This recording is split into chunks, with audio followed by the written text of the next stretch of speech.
The side that is locking people up for the crime of being healthy, arresting protesters, pepper spraying kids and beating up grannies, banning books and electronic messages, censoring social media, sending threatening letters, forcing small businesses to close, urging people to dob into centres and banning safe drugs that have worked for 60 years are all on the wrong side of history. In a frightening development, New South Wales has called in the troops to keep innocent, healthy citizens locked in their homes in what can only be called martial law.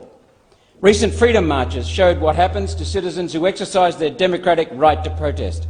People are demonised, hunted down. The media vilifies to discourage others from questioning the control state. If the government can decide who is free and who is not, then that is not freedom, and no one is free. A crisis will always be found to justify measures designed to protect the government, not the public. A crisis that is as easy to create as turning up the PCR test from 24 cycles up to 42, where a false positive is the most likely outcome, as has occurred. Actions such as these have created a crisis of confidence in government. And that, fellow citizens, is on the Senate. We are the House of Review. We're tasked with the duty to ensure honesty, transparency and accountability in the government of the day. We have failed in that solemn duty, our duty to our constituents. We have failed those yet to vote, our children, who are now being injected with a substance that has not undergone meaningful safety testing.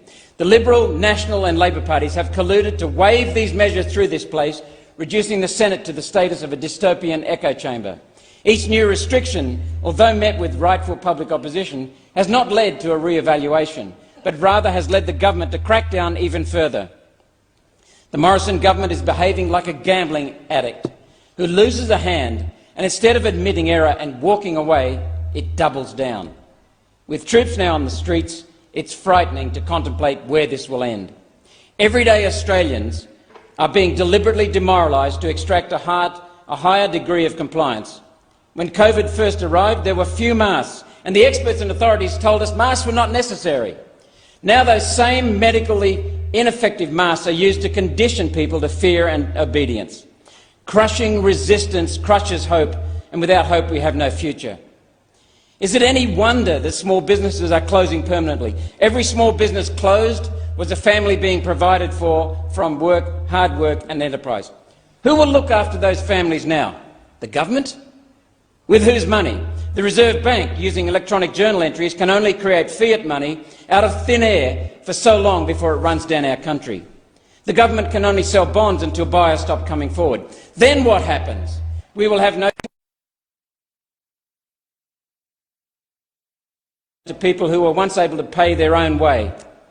Since when is a Liberal government, the party supposedly of Menzies, dedicated to making huge sections of the population totally reliant on the government for survival? The bad joke here is that the excuse used to justify this sudden rush to Marxism, public health, is moot.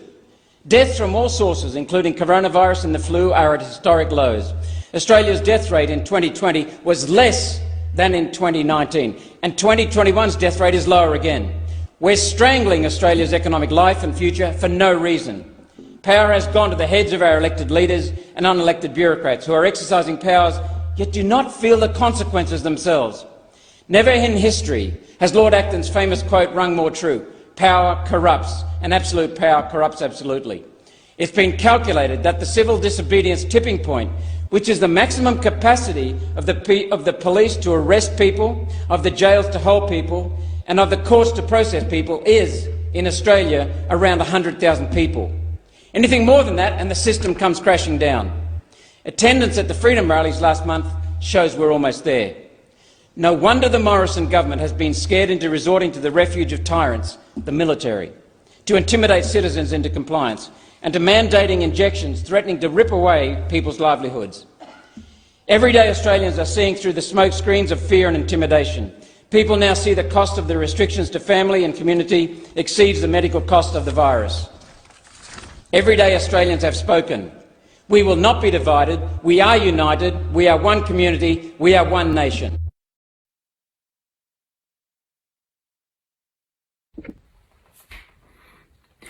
We are being played. 4 days ago, I put out a video saying, you are being played. This morning, after some 4 million people have been reached with that video and more than 2.2 million people have seen it, that video I put up 4 days ago has been tagged as being not true. My stars, the cancel culture strikes again. Let me tell you what happened. I do a lot of reading. I read an article called The Dismounting of COVID-19 or something like that. I posted that on Facebook so that you knew one of my key sources for that video. In that video, I basically made 4 points. That doctors are now being encouraged to not diagnose COVID-19 without a positive laboratory test. That the PCR test needs to be carefully monitored, and that when excessive cycle thresholds are allowed, the tests become less reliable to the point where you can get a tremendous amount of positive tests in people who are not infected. That's been said before, and I said it again, and I said it based on that article. I also mentioned that school closures were not a good idea, and I referred to various people who'd said similar things. And then I also said that the percentages of all-cause mortality related to heart and cancer had dropped. And this was nothing brilliant, because quite frankly, there's enough COVID deaths in the equation and as a part of the denominator that the numerator would seem smaller. That's all I said. Friday night, 2 days ago, I was called by the Associated Press. They were fact-checking. I spent 45 minutes with a lady trying to explain to her PCR testing and what physicians are called on to do in terms of diagnosing COVID-19 and how that has changed over the last month or two. I actually found the Dismounting the COVID-19 Tiger, or whatever it's called, and I sent it to her. I did work for her. I had a 45-minute conversation with her, and when she asked if she could tape it, I said, sure, go ahead. So if I'm saying something not true today here, she's got a tape recording of our entire conversation, so she should be able to come right back at me and say, I'm saying something untrue right now. But I don't think I am. But Facebook has now tagged this pertinent information and is trying to cancel its effect. This is the cancel culture. I don't think this has happened to me before. I know I got fact-checked previously by the USA Today on some information regarding hospital payments on reimbursements for COVID-19 patients. And USA Today came out and said, yep, Dr. Jensen's right, fact-check true. I thought that the Associated Press Friday night would say the same thing. I gave them all the information. I told them the source article. The World Health Organization has said things like this before. And in the stuff that the Associated Press people sent to me Friday night, they said, well, no, it was reissued on Inauguration Day. The World Health Organization had reissued something, but it wasn't the first time. I think that I referenced that the World Health Organization had come out with a 2-part directive or something like that. But anyway, it doesn't matter. We're being played. We're absolutely being played. A very fact-based video is now being denigrated. And I think it's because it doesn't fit the right narrative.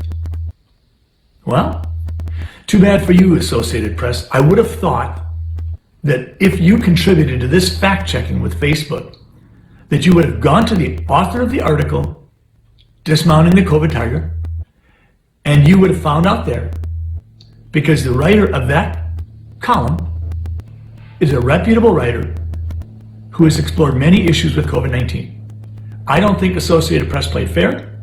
I don't think the fact-checking was right. I'm disgusted, and as far as I'm concerned, we're all being played. And it's damn sad. Have a good day.